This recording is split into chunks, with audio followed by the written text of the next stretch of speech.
Hi, I'm Wade Mattis, your teacher technology consultant, and in this video we're going to be talking about your new MacBook Airs and the new MacBook workstations that are in your classroom.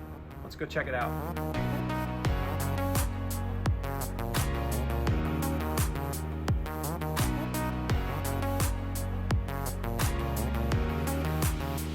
So when you first sit down at your desk, you're going to notice that you have a MacBook workstation, and here's what it entails.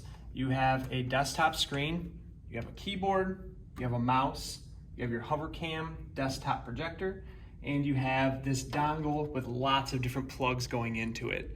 The only plug that you really need to worry about is this. And we're gonna plug this port into our computer and it's gonna operate everything for us.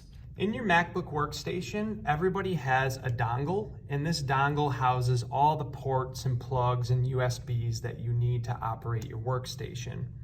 You're going to notice that there's a lot of things plugged in, and we actually have this dongle maxed out. There is nothing else that can be plugged in here. One nice thing about this is that while you have it plugged in to your MacBook, it is actually charging your MacBook at the same time. One downfall to this is that we have no available room, which means if you wanted to plug in a wireless mouse or a wireless keyboard, you would need to unplug something.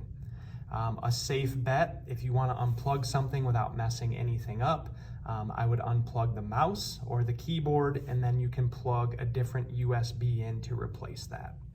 So the first step in this process is just taking our MacBook Air and taking this plug, and we're going to go ahead and plug it into this port.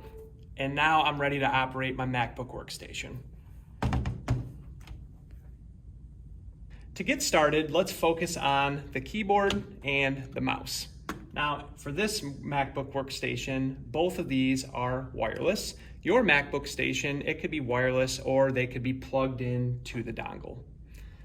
So the mouse is nice because I can take this mouse and it can drag from my MacBook over to my desktop. The keyboard is nice because not only can I type on my MacBook if I wanted to, I can also type on my desktop. You'll notice on the screen that I have a keyboard setup assistant that popped up. This should only happen the first time that you set this up, and then from there on forward, you should just be able to type on both of your computer screens. So let's walk through this keyboard setup assistant. I'm gonna go ahead and hit continue, and it's gonna prompt me through, and I just have to hit a couple of keys. So I hit the first key, I hit the next key, and then it's just asking me to select United States, and I'm gonna hit done. And now that I have that complete, I can type on my MacBook and I can type on my desktop. Another small task that you're gonna wanna complete right away deals with the sound that your students are going to be hearing.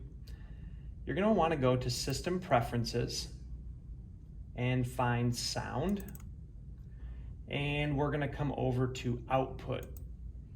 And by default, we are going to have MacBook Air speakers selected, and we are going to want to change that to the very top option where it says Display Port for the type. And once you have this selected, it should stay like this, and you're all set to share sound with your classroom. So operating this MacBook workstation is fairly simple. We need to think of this as my MacBook is operating the entire thing, and this is just an extra screen to display whatever I'd like to show my classroom. And whatever I display on my desktop is going to show up on the projector. Whatever I'm displaying on the MacBook is really only being seen by me or anybody around my desk. So if I wanted to, I could take a website or anything like Google Classroom, Google Drive that I wanted to share with my students. And if I wanted to project it up to the class, all I would have to do is drag it over onto my desktop. And once I drag it onto my desktop, now the class can see it up on the projector. When you show up and you're ready to use your MacBook workstation, your dock cam is ready to go as well. Let's take a look at how to use that. So the dock cam is plugged in, all set up, ready to go. The only thing we need to make sure is that you have the Mac software ready to go for it. If you need help doing that, feel free to reach out. So I'm gonna come down and launch this HoverCam Flex software. and it should automatically turn on for me and it's ready to use. Just like how I was able to drag this over to my desktop to share with my students, I can drag the HoverCam software over to my desktop, and that is also ready to share with my students. So in your MacBook workstation and in your classroom, you should have a remote for your new projector. And everything that we've done up to this point has been on VGA. When you plug in your MacBook and when you're displaying the second screen to your classroom, everything is on VGA.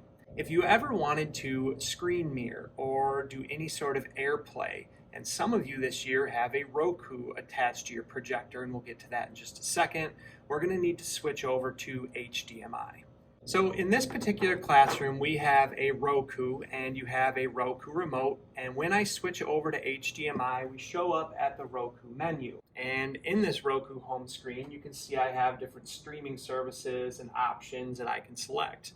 If you had an Amazon Video account, a Netflix account, a Disney account, a YouTube account, you're more than welcome to log in and you can share those things with your class. My favorite thing about the Roku is that I can AirPlay, which means I can take my screen from my MacBook or the screen from my iPad and I can share it with the class. I could even have the students AirPlay what's on their iPad and share it with the class. So either one, I can AirPlay from the Roku or I can AirPlay from the Apple TV. It's the same process, so let's walk through it. So on my MacBook, I'm going to come up to the top right-hand side and select this icon and come over to screen mirroring.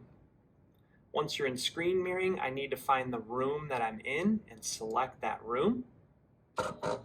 And you can see up here that AirPlay is occurring. Now, I've actually already done AirPlay with my device in this classroom, so a code did not pop up.